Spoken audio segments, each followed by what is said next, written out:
Bismillah, alhamdulillah, wassalatu wassalamu ala rasulillah. Wabad. So, Omar asked me another question. Does it seem to you, has it ever seemed to you that life is unreal? He said, it seems to me sometimes life is unreal. Like what we are doing now, walking here, and it doesn't seem real, it seems unreal. And subhanAllah, if you really think about it, it's absolutely clean, pure air.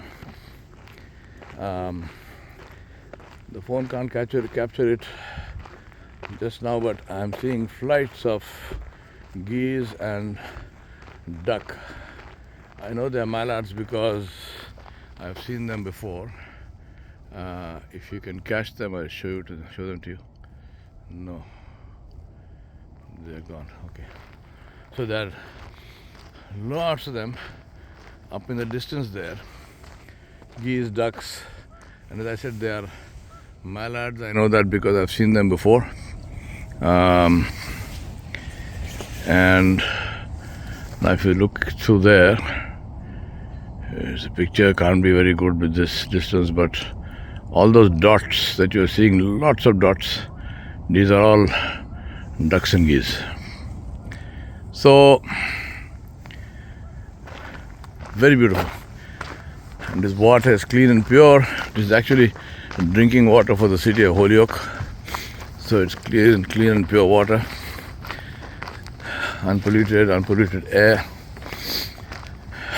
When I'm getting information about the pollution index in Delhi, for example, which I don't even know how anyone in Delhi does not have respiratory problems. I'm most likely they have. And then somebody sent me something from Pakistan that's more than double that, which is, and they say it's because of farm fires. They burn the stubble of the crop, so they plant wheat, and after the harvesting, the dry stalks and crop are there, so they set it on fire to clean the fields, and that creates this huge phenomenal amount of smog and smoke in the air, which is the killer. So none of that. Here we are walking through this park, which is 4 lakes surrounded by forest and different kinds of trees in the forest. You saw my Fajr Reminders, my khatiras from before, which showed these same forests in fall. All those colors, of course, are gone now. We just have the greens and browns, and of course the dry trees. I'm coming up here to some mallards, which I will show you closer up, inshallah. So, does it look unreal? Of course it looks unreal. And so my response to Omar was, yes, it looks unreal. But if you look at it from not so much philosophy, but from the lens of Islam, the religion, the Quran al-Karim tells us that this life is unreal. Because Allah subhanahu wa ta'ala said, إِنَّمَا الْحَيَاةُ الدُّنْيَا إِلَّا مَتَاعُ الْغُرُورِ.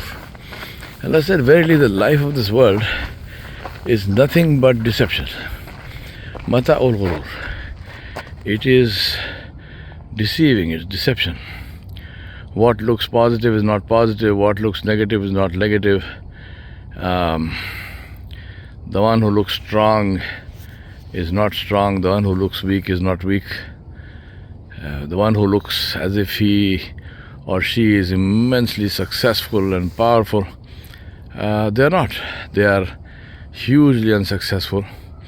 They're just, waiting to be punished, to get to the place where they will be punished. And there is no doubt that this punishment will come, because that is a promise of Allah. Allah does not leave anybody unrewarded for what they do. Whether that reward is good or bad depends on the individual. And So it is deceptive, very deceptive. And this is what deceives us. This is the whole reason why. And just think about it. I'm just thinking aloud. I'm saying that, for example, why would a Muslim who knows that Allah subhanahu wa ta'ala has declared war on the one who deals with interest, any form of interest, why would a Muslim still take an interest-based loan? Why would a Muslim not just take an interest-based loan but try to justify it for himself and for others by giving all kinds of ridiculous explanations and arguments about it, and saying how it was prohibited then, it's not prohibited now, and how these times are different and those times are different, as if Allah subhanahu wa ta'ala is subject to any of this stuff that we talk about. Why will you do that? Because you're deceived. Because you are deceived.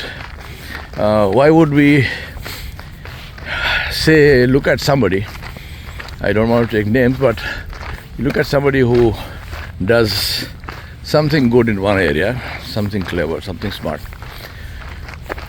But if you look at their life is like a cesspit. Literally, it's like standing on top of a cesspit, a pit in which the refuse from latrines is poured in. I mean, and you say, this is the person. This person is a cesspit. This person is because in a cesspit the biggest lumps rise to the top. And that's what we have made a society. So we say we are the most advanced, the most educated, we are the most prosperous, and blah blah blah, all the superlatives that ever existed on the face of the planet. Of course, because we don't read any history, just the stupidity of that statement doesn't strike us. All we need to do is to read some history, and we don't need to read ancient history. Go back a few decades and you find how stupid this statement was, because there were others who made exactly a similar kind of statement, and today they are 6 feet under, pushing up the grass, and no one to even mourn or regret their passing. So, my point is that that's the reason why they say in history, nations that, two nice quotes, nations that don't learn from their history are condemned to repeat it. And the second one is that the only thing you learn from history is that you learn nothing. It doesn't have to be like that, but it is. So imaginary. So does this life look as if it's imaginary? Yes, it does. And as I said, it is imaginary in many ways.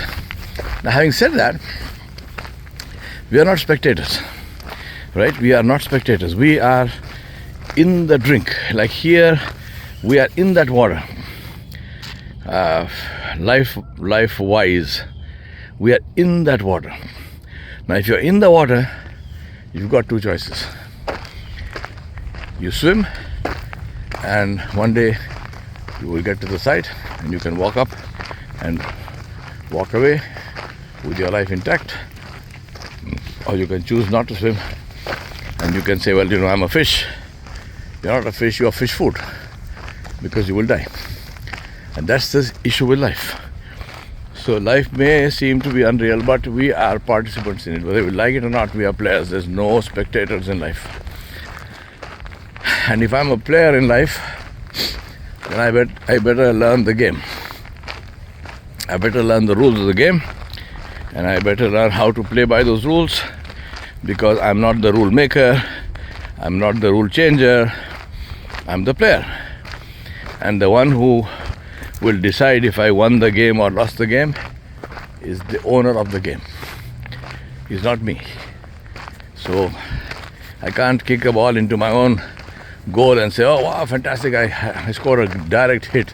That's right, you score a direct hit, all right, but where? And that's the issue with life. So Allah subhanahu wa ta'ala has given us a choice of what we want to do with this life. So if it seems unreal, yes, but what we need to do is to make sure that we don't treat it as unreal. It is real. It is very real for us. and we need to take the right choices. Now Allah subhanahu wa ta'ala in His great mercy didn't leave us to guess. He didn't leave us to figure out what to do. Allah subhanahu wa ta'ala gave us the choices and told us, showed us the path through His kitab and through His Nabi sallallahu alayhi wasallam, and say, so we know this is the path that leads to Jannah, this is the path that leads to Jahannam. قُلِ الْحَقُّ مِنْ رَبِّكُمْ فَمَنْ شَاءَ فَلْيُؤْمِنْ وَمَنْ شَاءَ فَلْيَكْفُرْ. Allah said, say, the truth is by Rabb. The truth is your Rabb. And the one who wants to believe can believe, the one who wants to disbelieve can disbelieve. Obviously, inna a'tadna lil kafirina jahannama jami'a. If you disbelieve and if you insist on disbelieving, then your destination cannot be the same as the one who believed and who tried to live a life of obedience. If you see here now, here is one of the creatures of Allah. That's a squirrel. And the squirrel is doing what squirrels do at this time, which is he is burying nuts. He's burying basically acorns, oak nuts. There he digs and buries. Now this is a huge lesson as far as we are concerned, because here is a squirrel who picks up an acorn, which is food for it, but it doesn't eat it. It might even be hungry, but it doesn't eat it. It digs a hole and buries the acorn. Because the squirrel knows that these beautiful, beautiful days that we are facing just now and we are enjoying thoroughly are going to go away. Last night the temperature fell to -2, so I saw my bird baths and the water that I leave for the birds frozen solid. So we're already seeing frost, and the squirrel knows that. The squirrel knows that a time will come when all of this will be covered in ice and snow, and that is when I'm going to need food. So the squirrel is burying the food, it's keeping the food in a nice safe place, so that when the weather changes, she or he, I don't know which one it is in this case, will have the fruit that she needs or he needs. So the sense of akhirah, sense of something which is beyond what is visible, is there even in animals and birds. Squirrels, on a side note, squirrels don't always remember where they buried those oak seeds, and that is how oak trees grow, planted by squirrels. And America is full of them, of oak trees planted by squirrels, because the squirrel buried the acorn and forgot where it was. I'm going to go up this little elevation here and try to show you a picture of a very large flock of geese which is there on that water. I hope I can see it. It's imaginary life. Imaginary life. See, that's beautiful. It's absolutely fabulous color of this. Okay, there goes. Let me see now if we can show you this thing.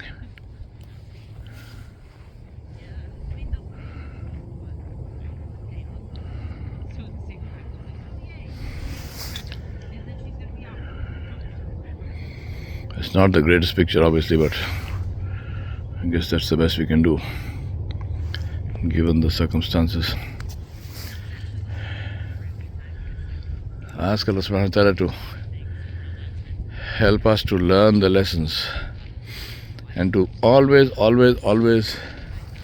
remind ourselves that this life is a test. Does it appear unreal? Yes, because it's a simulation. It's a test. And that's the reason why Allah subhanahu wa ta'ala also gave us istighfar and tawbah.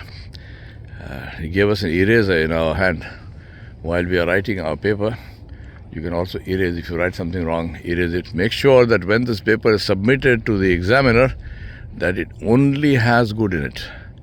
That it only has things that you really wanted the examiner to, you want the examiner to look at and to examine you on and to reward you on. That is the choice we have. وصلى الله على نبي الكريم وعلى آله وصحبه أجمعين برحمتك يا أرحم الراحمين.